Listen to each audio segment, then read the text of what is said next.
Seigneur, je te bénis parce que nous pouvons le dire aujourd'hui, nous pouvons glorifier ton nom. C'est toi qui nous as sortis de la boue du péché. Et ce que tu as fait de nous aujourd'hui, Seigneur, c'est des enfants, Seigneur, de Dieu. Et c'est par ta grâce. Père, merci pour cela. Merci au Dieu parce que nous allons ensemble partager la parole de vie. Ta parole d'esprit et vie, Seigneur, qu'elle puisse, Seigneur, agir dans nos cœurs. Et que nous puissions, Seigneur, prendre conscience que, comme disait notre sœur, que Dieu nous aime.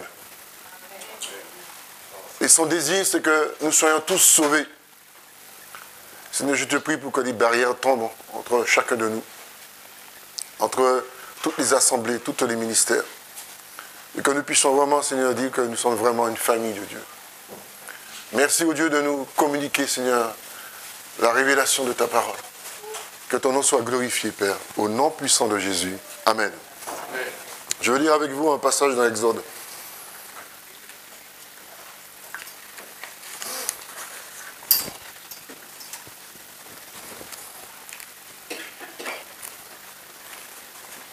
Exode, c'est dans l'Ancien Testament.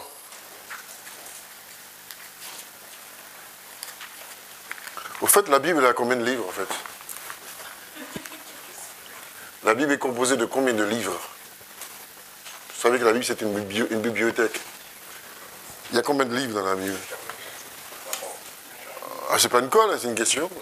Il y a le Nouveau et l'Ancien. Le nombre de livres. Combien? 36. Qui dit mieux? C'est 66, oui. Ça, c'est important de le savoir. Faites attention, parce qu'il y a l'examen. Hein.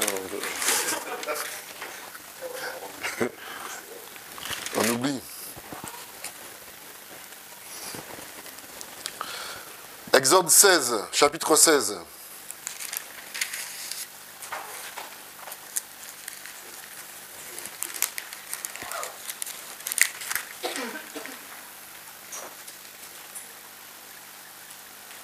Et je vais lire à partir du verset 17. On ne va pas le lire tout parce que est arrivé. C'est ce que firent les Israélites, ils ramassèrent les uns plus, les autres moins. On mesurait ensuite la quantité précise. Celui qui avait ramassé plus n'avait rien de trop, et celui qui avait ramassé moins n'en manquait pas. Chacun ramassait ce qu'il fallait pour sa nourriture. En fait, c'est dans le cadre où il y a eu cette manne. Et Moïse avait donné un ordre pour que chacun puisse avoir de quoi se nourrir. Vous voyez, dans l'ordre de Moïse, il y avait un équilibre. Une petite famille devait prendre en fonction de ses besoins, et une grande famille en fonction aussi de ses besoins. Il n'y avait pas celui-là, il n'y avait pas une famille qui avait peut-être 3 enfants, je dis n'importe quoi, ou 4, et qui prenaient pour 15. Et au contrario, ceux qui avaient pour 15 en prenaient pour une petite famille. Donc il y avait un bon équilibre. Dieu dit que je suis un Dieu saint. Et Dieu cherche toujours, et il le dit, il le redit dans sa parole, maintes fois, on l'a chanté tout à l'heure, qu'il est un Dieu qui est saint. Et le but de Dieu, c'est de nous amener à cette sainteté dans nos relations, dans notre relationnel. Pas seulement de le dire, mais il y a une relation de sainteté aussi. Par rapport à un frère, par rapport à une soeur, par rapport à une famille, par rapport à un nombre de personnes, par rapport à un jeune, par rapport à un adulte. C'est cela qui est important. La sainteté de Dieu ne se mesure pas seulement du fait qu'il est saint à son nom, du fait qu'on doit être saint dans notre esprit, dans notre âme, dans notre corps, mais aussi dans la relation. Dans la relation, dans ce qu'on donne, dans ce qu'on ne donne pas, dans nos besoins, dans les besoins pour chacun et pour chacune. Il est important que quand Moïse dit, donne l'ordre, et qu'on voit des familles qui n'ont pas respecté cet ordre. Si vous lisez la suite du verset, vous allez voir, il y a ceux qui ont fait le contraire. Et ils donnent un ordre bien précis. Mais on voit que quand ceux qui n'ont pas respecté cet ordre, ce qui s'est passé. Pourtant, le désir de Dieu, c'est que son peuple rentre dans ses lois, dans ses règles. C'est ce qu'il attend de chacun de nous.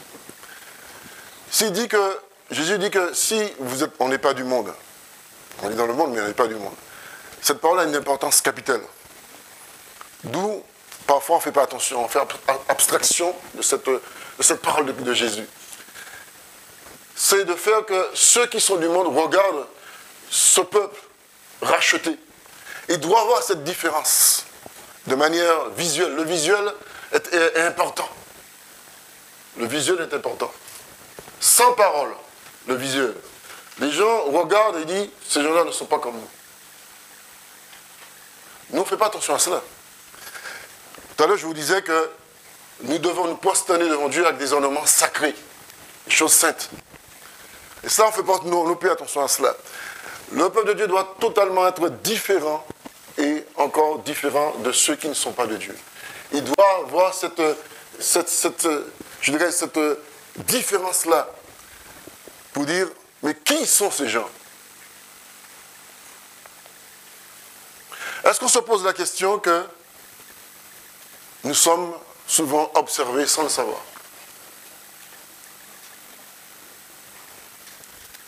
Nous devons prendre conscience de cela. Nous voyons que Moïse a voulu qu'il y ait un bon équilibre de la distribution des denrées alimentaires. Un bon équilibre. Pas parce que tu as une petite famille, tu vas prendre plus. Oui, mais demain, je ne sais jamais. Non, tu as dit de prendre ça, c'est ça. C'est ça. Et nous, on dit que, ah oui, demain, qu'est-ce que je vais manger, qu'est-ce que je vais boire? J'ai dit que ce sont les païens qui ont cette inquiétude-là. On est toujours là-dedans, hein. Il dit, ce sont les païens qui ont cette inquiétude.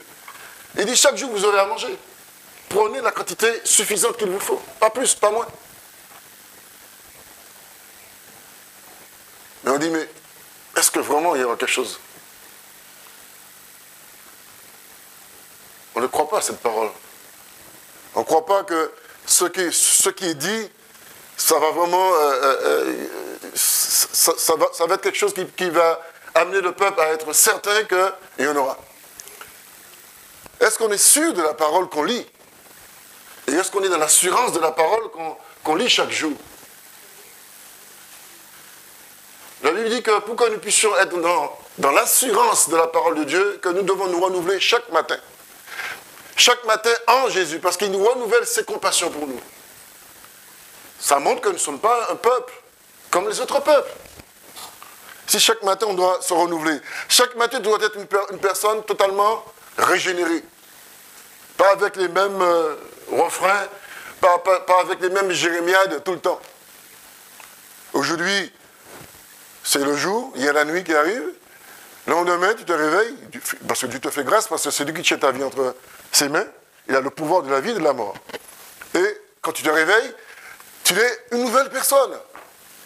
Parce qu'en Christ, tu as acquis la nouvelle naissance. Et chaque jour, Dieu te nous renouvelle dans ce comportement de la nouvelle naissance. Nous ne pouvons pas imaginer ce quand j'ai dit qu'il faut être né de nouveau. On dit, je suis né de nouveau. Mais c'est chaque jour que tu es né de nouveau. Parce que là, il faut que ça change là-dedans. Et il faut que ça change aussi ici. Tant que ça ne change pas ici et là-dedans, on est dans toujours les mêmes refrains. On a des difficultés. C'est difficile. La corde, elle est tendue. Trop tendue. À un moment donné, elle va casser.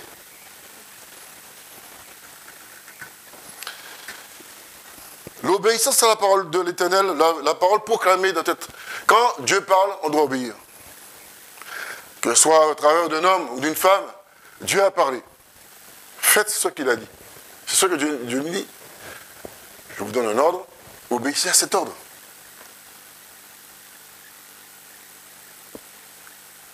Et on a du mal à obéir à cet ordre. L'homme de Dieu parle, il dit, voilà ce qu'il faut faire. Respectez cette parole. Ça, c'est rentrer dans la crainte de Dieu. La crainte de Dieu. Dieu a parlé. Je fais attention à ce qu'il dit. J'écoute. La voix de Dieu et son nom. Du Dieu tout à l'heure, les deux sont associés. On ne peut pas les dissocier. Parce que Jésus lui-même lui dit que les morts en Christ vont ressusciter. Mais comment ils vont ressusciter? À sa voix.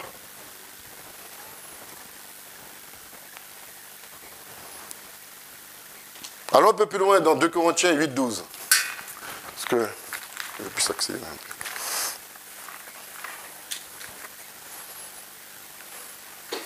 Il dit, quand la bonne volonté existe, on est bien accueilli, en fonction de ce que l'on a, et non de ce que l'on n'a pas.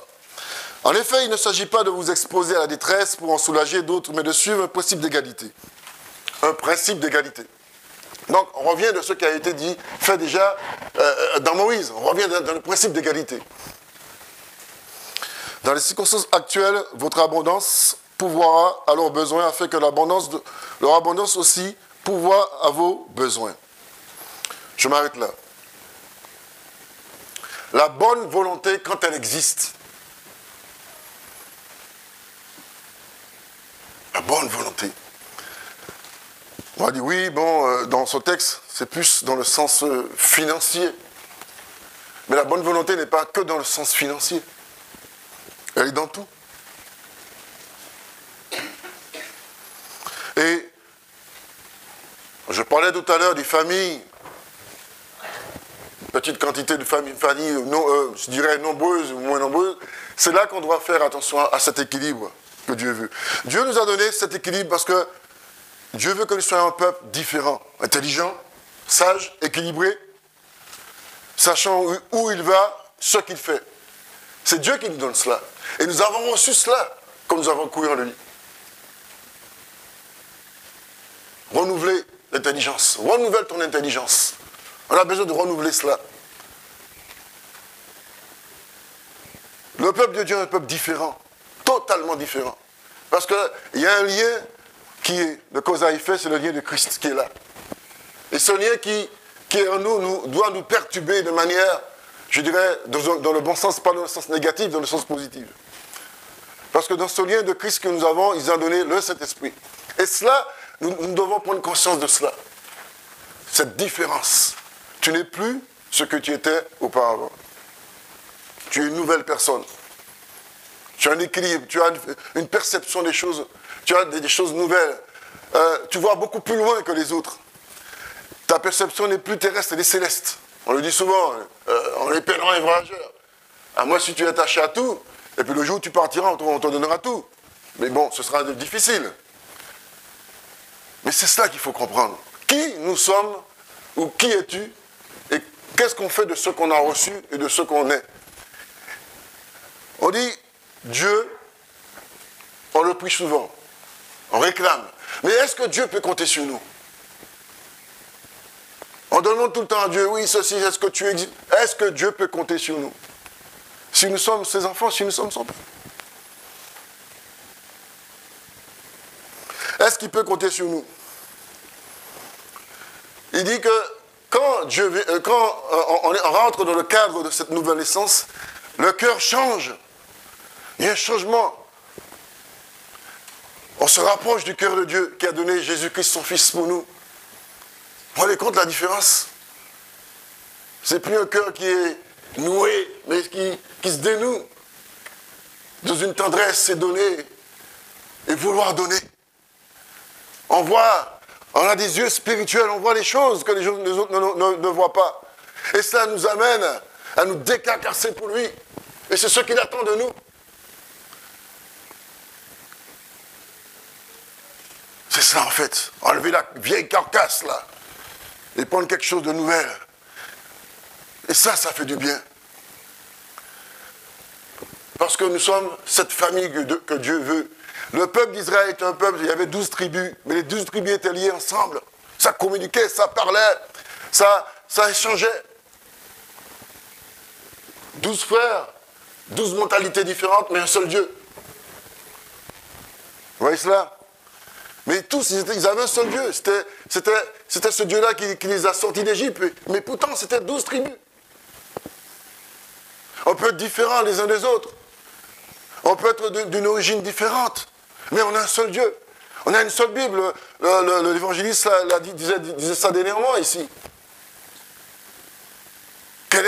Pourquoi on fait cette différence entre telle origine? Mais regardez, le peuple de Dieu, ils étaient ensemble, à la conquête de ce pays.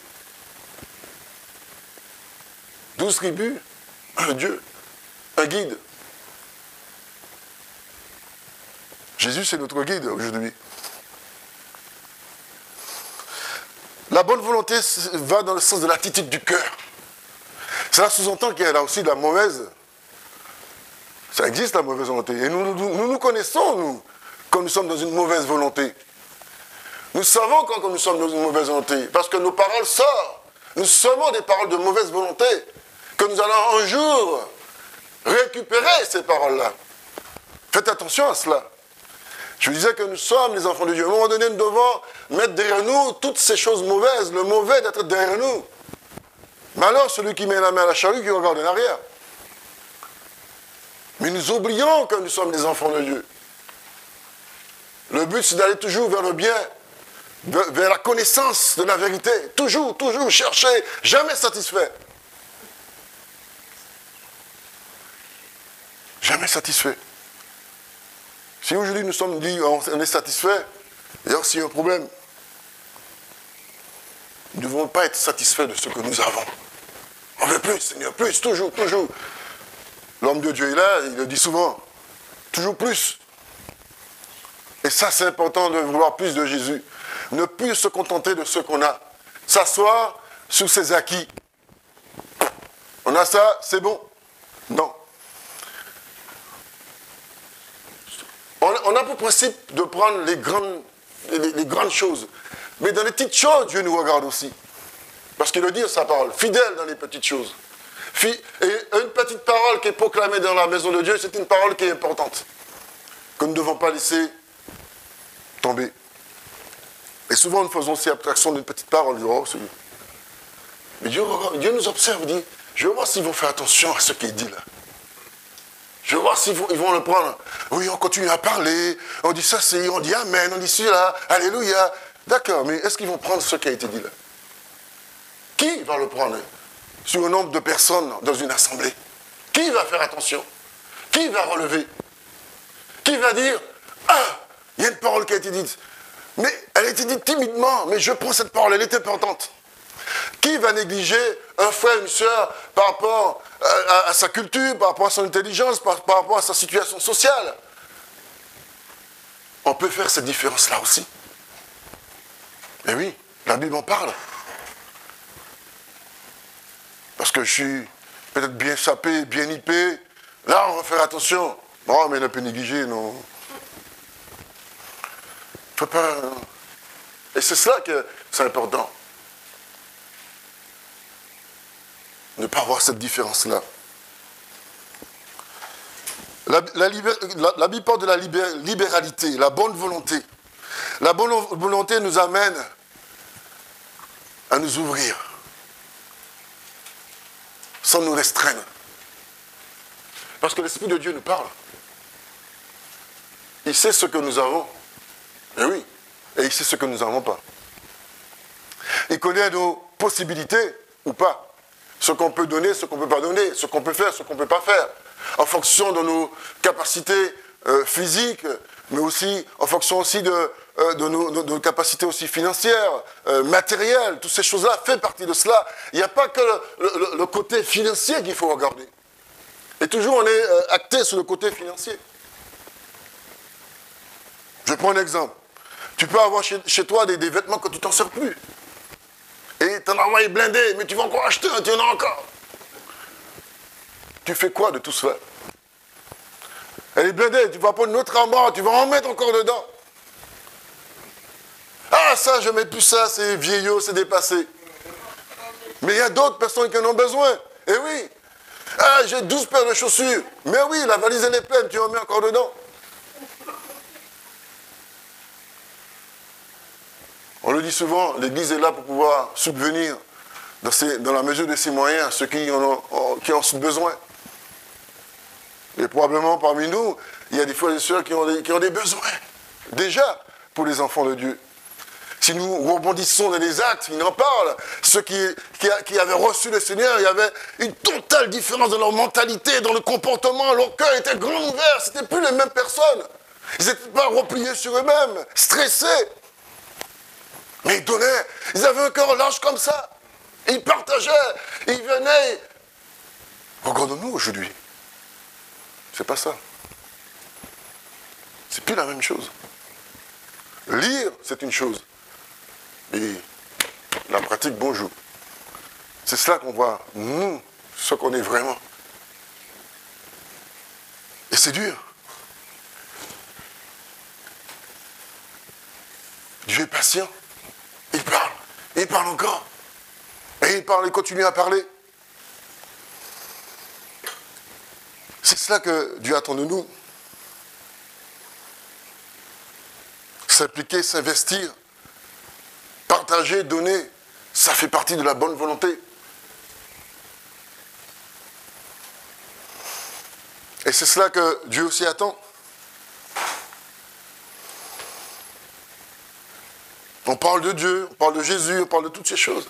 C'est bien. Mais Dieu veut que nous allons au-delà. Parce que nous avons les moyens d'aller au-delà. Nous avons les moyens de le faire. Mais Dieu n'est pas là pour nous mettre la pression. Non, il ne nous met pas la pression. Qui nous met la pression? C'est nous-mêmes, c'est les hommes. Parce qu'il connaît nos capacités. Et il sait qu'à un moment donné, nous allons travailler avec cette capacité qu'il nous donne. La pression vient des hommes. Parce que dans ce que nous avons reçu dans la parole de Dieu, on est en train de faire, on veut moderniser la parole de Dieu. On essaie de moderniser. On essaie d'apporter des touches qui puissent arrondir un peu les bords. Et Dieu dit dans sa parole, je ne change pas. Il ne change pas. Il est immuable. Ce qui est écrit, c'est ce qui sera. On veut moderniser, on veut changer, il faut apporter une petite touche. On veut faire de la rénovation spirituelle. C'est cela en fait. On va changer ça, ce ne sera plus comme ça, ce ne sera pas comme ça. Et quand on rentre dans ces cadres-là, l'Église perd de la puissance. Je parle de l'Église locale, mais déjà, on n'est plus dans cette force spirituelle qu'on doit avoir, dans cette mode qu'on veut instaurer et installer. Mais Dieu dit que sa parole soit telle qu'elle est. Parce qu'il sait que c'est sa parole, elle est efficace. On l'a dit tout à l'heure, le nom de Jésus. C'est un nom qui est immuable, qui ne peut pas changer. Qui ne peut pas aller au-delà, qui ne peut pas aller ni en avant, ni en arrière. Il est stable, il est unique. Il est universel et c'est un nom. Il est scellé dans le diamant de le roc là. Il est clac, il est là. Dieu l'a dit, c'est comme ça. Tu ne peux pas aller au-delà de ce qu'il a mis, de ce qu'il a fait. C'est un nom qui est puissant. Il dit, mon nom, c'est le nom de Jésus. C'est ce nom-là. Tu ne peux pas faire autrement. Tu ne peux pas déroger à la règle. Tu ne peux pas aller dire comment on peut. Non, c'est son nom, point. Un nom qui est unique. Un nom qui ne peut pas... Qu'on ne peut pas dire que si on faisait comme ça. Non, c'est comme ça. C'est le nom de Jésus.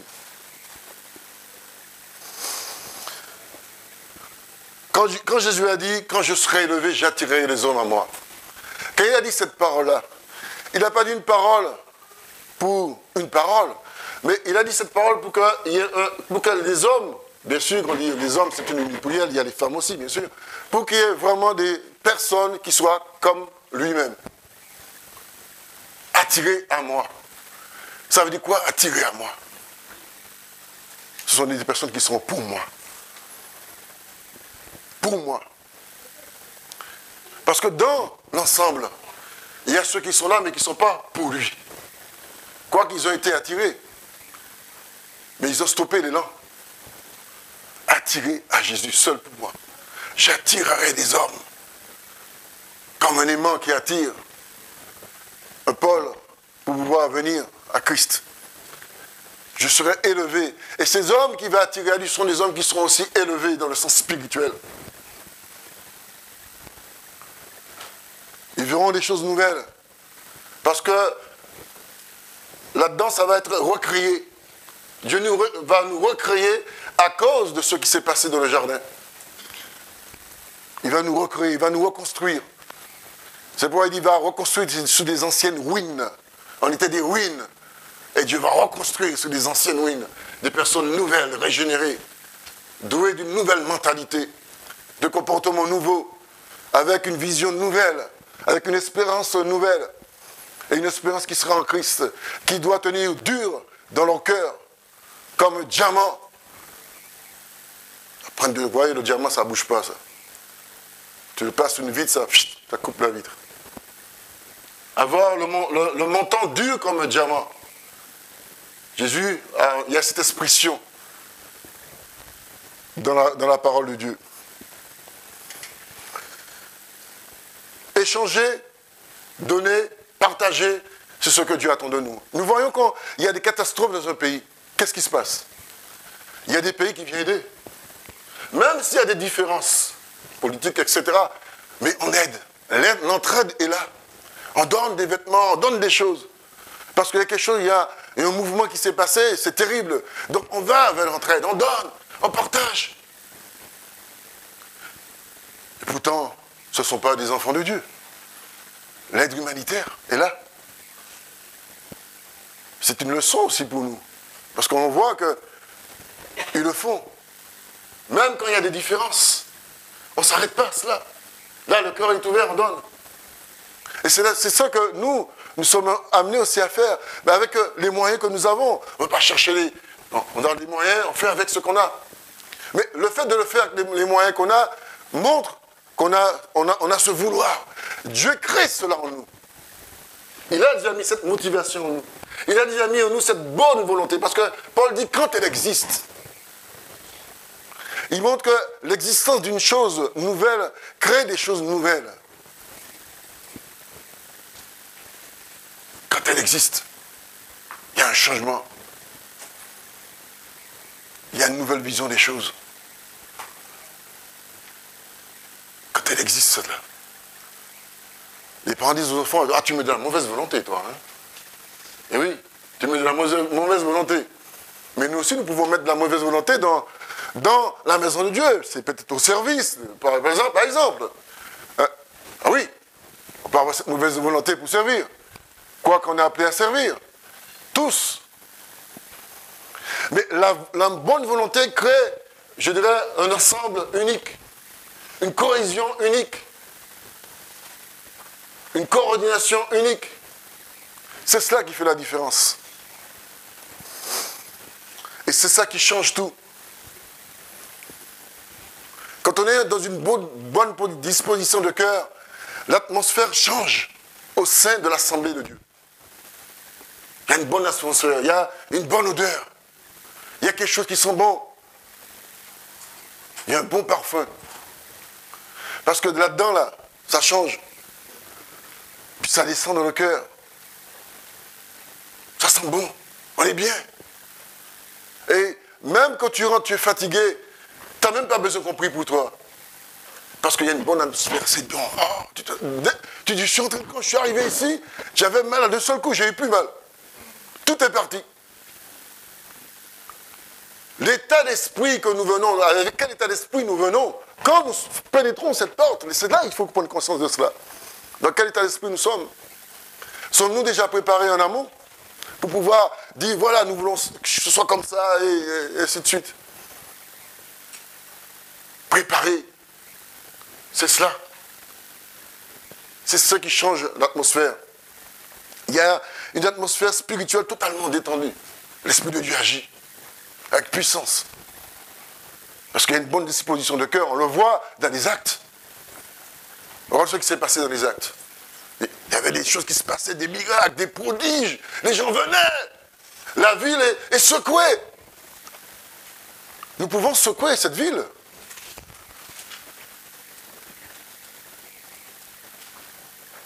La seule, il faut la secouer. Mais il faut s'y mettre pour pouvoir la secouer. Il dit que les gens venaient, il y avait quelque chose qui se passait. L'Esprit de Dieu agissait dans la ville. Comme un ouragan. Les gens étaient perturbés. Il y avait des miracles. Les apôtres, on perd de vue toutes ces choses-là. De quoi est-ce qu'on croit une partie et une partie on ne croit pas? Il y a une bonne visite. Au niveau de la visibilité de l'esprit, il y a quelque chose qui est là. Non, on est bien. Au niveau de l'approche. La Bible dit que l'Église était en paix.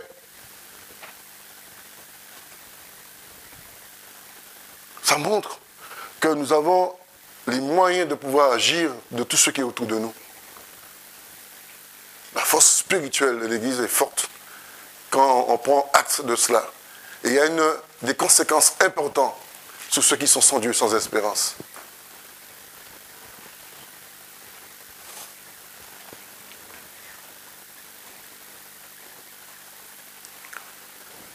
Nous ne sommes plus amenés à nous focaliser sur ce qui est le produit financier. Mais c'est un ensemble.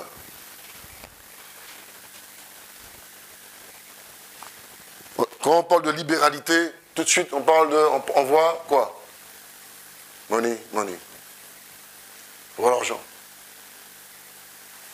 Mais aussi c'est apporter de sa personne. Se donner aussi.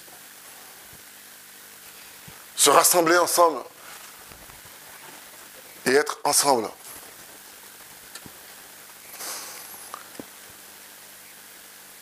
Bon, je me posais la question. Regardez le nombre d'églises locales qui existent autour de nous. D'accord. On est d'accord? Je dis, mais il y a quelque chose que je ne comprends pas. Où est l'entraide entre nous? Peu importe les dénominations. Mais on a qui? On confesse le nom de Jésus. On a un seul Jésus. Pourquoi il n'y a pas cette entraide entre nous? Je pense que ça existe. Ça doit exister, bien sûr. Je ne peux pas être négatif là-dessus. Un frère ou une sœur qui a reçu vraiment l'appel de Dieu et qui a besoin d'aide pour démarrer son ministère. Est-ce que cela existe? Pour lui donner un coup de main. On dit, tiens, voilà, Jésus a ouvert une porte là-bas. Nous sommes une église, on a les moyens, on a du pèse. On va l'aider. C'est l'entraide. Vous voyez où je veux en venir? On va donner un coup de main, on va le booster. Frère, faites quelque chose, allez voir, voilà comment il est, voilà ce qu'il a besoin.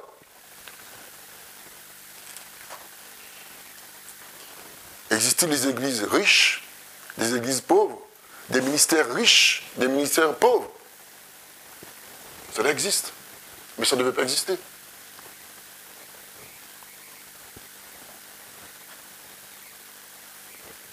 Sommes-nous cloisonnés? Sommes-nous cloisonnés? Ou croyons-nous nous-mêmes? Quand Jean était avec Jésus, et puis il voit quelqu'un qui est en train de faire des délivrances, il dit, hey, tu vois Jésus, celui-là, il fait des délivrances, il n'est pas avec nous. Qu'est-ce que Jésus lui dit? S'il n'est pas contre nous, s'il n'est pas contre moi, il est avec nous, laisse-le tranquille. Mais oui. Mais cela, il y aura toujours une relation entre lui et nous. À un moment donné, il y aura toujours une relation. Voilà comment Jean voit la chose. Il n'est pas avec nous. Ah ben non. Nous, on ne lui parle pas. Cela peut sous-entendre ça. Est-ce que cela existe aujourd'hui? La Bible parle de ça. Ah, il fait des choses, mais il n'est pas avec nous. Il devait être avec nous, hein? Pas vrai?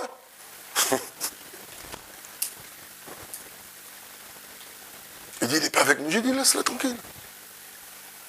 J'ai d'autres bergeries, mais toutes ces bergeries-là, ça appartient à Christ. La bonne relation que nous devons avoir pour qu'il y ait l'entraide, le monde le fait. Pourquoi nous ne le faisons pas?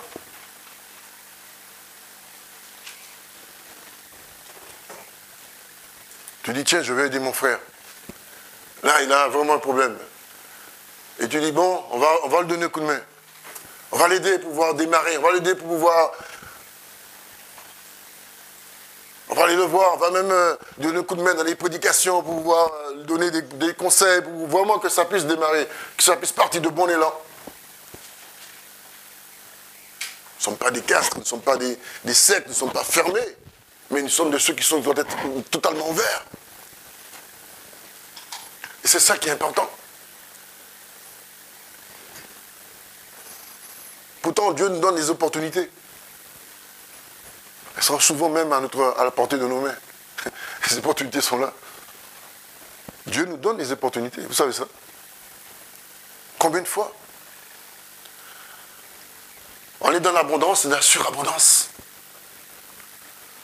On est dans l'abondance et la surabondance. Au niveau des choses matérielles. Nos yeux doivent s'éclairer à cause de ce que nous avons reçu. Jésus dit que je suis la lumière du monde. Lumière qu'il nous a donnée nous-mêmes. Lumière qu'il nous a donnée pour que nous puissions apporter l'expression d'une chose nouvelle, pour éclairer ceux qui sont dans la vallée de l'ombre de la mort, pour leur montrer que c'est plus pareil.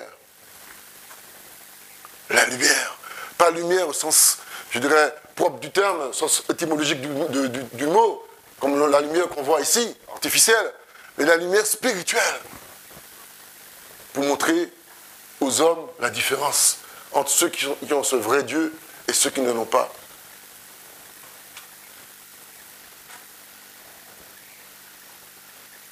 Pourquoi Jésus dit que c'est à l'amour des uns, des autres, que le monde reconnaîtra que vous êtes mes enfants? C'est fort cette parole-là. Elle est liée à cela. Et Paul, quand il dit que la bonne volonté, quand elle existe, est liée aussi à cela. On peut avoir de l'amour, mais pour soi-même, son amour propre, comme on dit entre guillemets, qui est parfois un peu l'orgueil. Et c'est là qu'on voit que nous avons du mal à capter ce que Dieu nous donne. Pourtant, nous entendons les paroles maintes et maintes fois. Paul disait qu'il ne se lasse pas de répéter les mêmes choses pour pouvoir nous sortir de notre carcan et amener à recréer des choses nouvelles. Nous sommes de ceux qui sont amenés à recréer des choses nouvelles. Parce que Dieu dit tout fait toutes choses nouvelles. Et comme nous sommes nouveaux, nouvelle naissance, on est là amené à recréer des choses nouvelles en Christ. Mais il dit, mais ces gens-là, ils font des choses vraiment extraordinaires. C'est cela qu'elle doit interpeller. Et dans notre pratique, ça va interpeller les autorités. On dit de prier pour les autorités. D'accord, on va prier, parce que la Bible dit. Mais les autorités doivent voir que nous, en tant qu'enfants de Dieu, nous sommes vraiment des enfants de Dieu. Quand ces gens-là sont venus dans ma commune, j'ai vu un changement dans ma commune. J'ai vu des choses différentes. La violence a baissé, c'est devenu plus calme. Des rois comme Jairus, comme Nebuchadnezzar, d'autres l'ont vu. Ils ont apprécié quand ils ont vu ces Juifs qui étaient chez eux, comment ça a changé dans leur pays. Le gars, il ne connaissait même pas ce Dieu-là, mais il a loué ce grand Dieu. Il dit, c'est le seul Dieu. Et il ne connaissait pas. Vous vous rendez compte? Une autorité de la ville qui va dire, mais c'est le seul Dieu, c'est le Dieu de ces chrétiens qui sont là. Je loue ce Dieu-là. C'est lui que je veux. Nous n'avons pas cette perception de ce jour-là. On ne voit pas cela. On ne voit pas trop loin. Là. Il dit, vous vous rendez compte que tu vas voir le maire, puis le maire, il loue Dieu dans son bureau, et tu pries avec lui, le gars là, il dit, mais c'est ça la différence. Parce que nous sommes ensemble, unis dans ce nom qui est le nom de Jésus. C'est toutes les églises ensemble qui devaient fonctionner comme cela. Pas seulement qu'à Breteuil, nous sommes une petite entité, mais nous avons une vision qui est devenue plus grande. Mais c'est toutes les assemblées, donc partout dans le monde. Un lien de Christ partout. Et ce lien qui attire les hommes. Comme Jésus lui-même nous a attirés à lui, à notre tour, nous attirons. Cause à effet, on attire. Ainsi de suite. Nous ne devons pas être des églises qui marchent de la concurrence, des églises concurrentielles. Vous vous rendez compte? Démonstration de ceci, on chante mieux, on fait ceci mieux, on fait cela mieux. C'est pas cela que Jésus nous a amené. C'est pas être des professionnels de l'évangile. Je ne sais pas si il parle de ça, des professionnels de l'évangile. Non.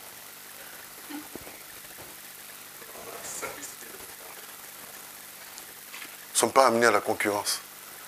Nous sommes là pour nous aider, pour nous aimer, pour nous apprécier, pour chercher à nous aider les uns les autres. Le but, c'est de faire progresser l'évangile, de faire progresser l'Église de Jésus-Christ. Parce que l'Église appartient à qui finalement? Ça n'appartient pas à un homme, ça appartient à Christ.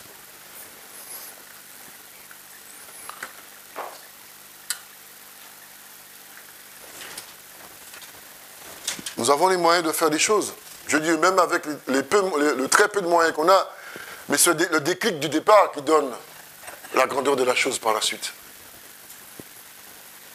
Et ça, c'est important de le savoir. Et oui.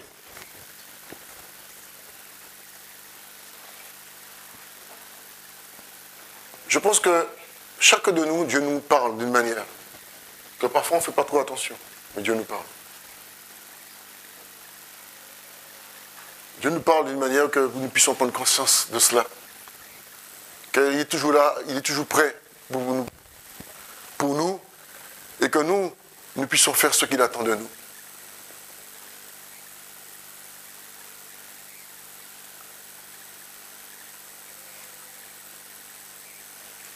Donner de sa personne, venir aider, partager, apporter, c'est pas dans notre mentalité. Mais c'est ce que Dieu attend de nous. Parfois, on dit que, c'est vrai, on peut être